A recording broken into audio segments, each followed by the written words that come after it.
Aku bersyukur aku berteman dengan kalian. Kalian mau menerimaku apa adanya, meski kalian tahu aku tidak sempurna. Hehehe, apa yang kau lakukan? Coba lihat aku. Nih, aku hitam, aku dekil, tapi kamu tidak pernah mengolok-olok aku. Kamu tetap mau belajar dan bermain denganku. Terima kasih, bro.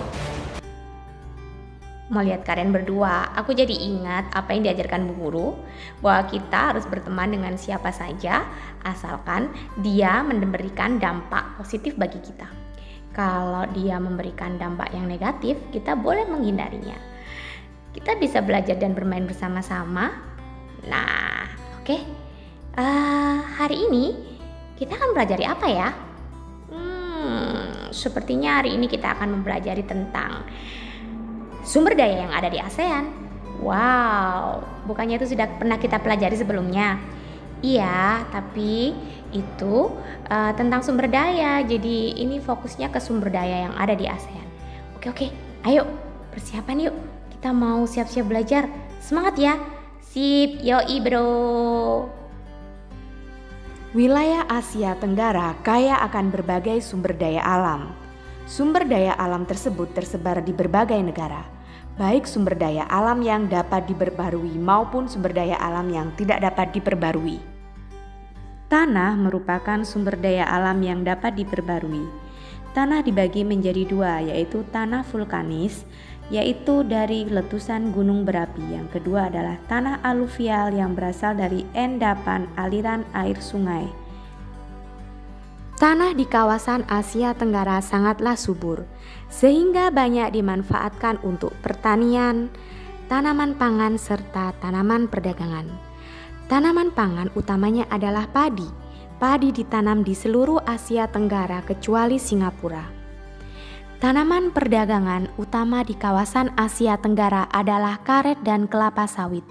Kedua jenis tanaman ini banyak diusahakan di Indonesia, Malaysia, dan Thailand. Tanaman perdagangan lain adalah tebu, teh, dan abaga yang tersebar di seluruh daerah Asia Tenggara kecuali Singapura. Hutan termasuk sumber daya alam yang dapat diperbarui. Kawasan Asia Tenggara beriklim tropis dengan curah hujan yang tinggi. Hutan hujan tropis kaya akan flora dan fauna. Seluruh kawasan Asia Tenggara memiliki wilayah laut kecuali Laos. Laut dan perairan berguna untuk transportasi, pariwisata, dan juga perikanan. Setiap negara di kawasan Asia Tenggara memiliki hasil tambang kecuali Singapura. Hasil tambang di Brunei Darussalam berupa gas alam dan minyak bumi yang menjadikan sebagai negara terkaya di kawasan ASEAN.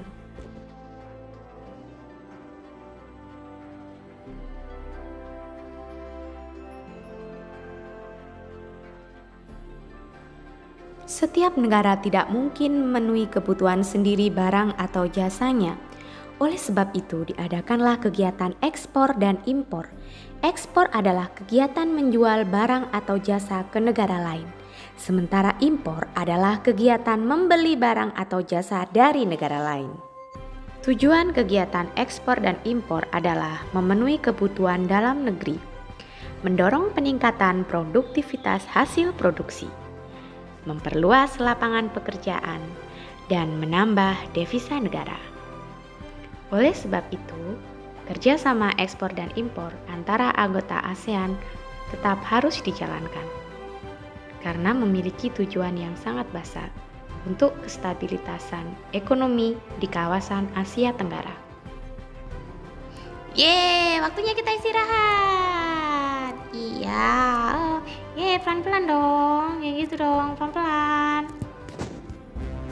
Wah, ternyata negara-negara ASEAN punya sumber daya alam yang sangat banyak ya. Wow, benar sekali katamu. Tapi tidak semua negara-negara ASEAN mempunyai sumber daya yang sama. Nah, oleh sebab itu diperlukanlah kegiatan ekspor dan impor untuk memenuhi kebutuhan setiap negara. Seru sekali ya belajar. Oh, bagaimana kalau kita sudah dulu yuk kita main-main dulu ya? Wah, ide bagus tuh. Kita main-main dulu yuk. Dah. Terima kasih sih sudah belajar sama aku, Estel. Dan aku Jui. Dan aku Browi. Sampai bertemu lagi. Dadah.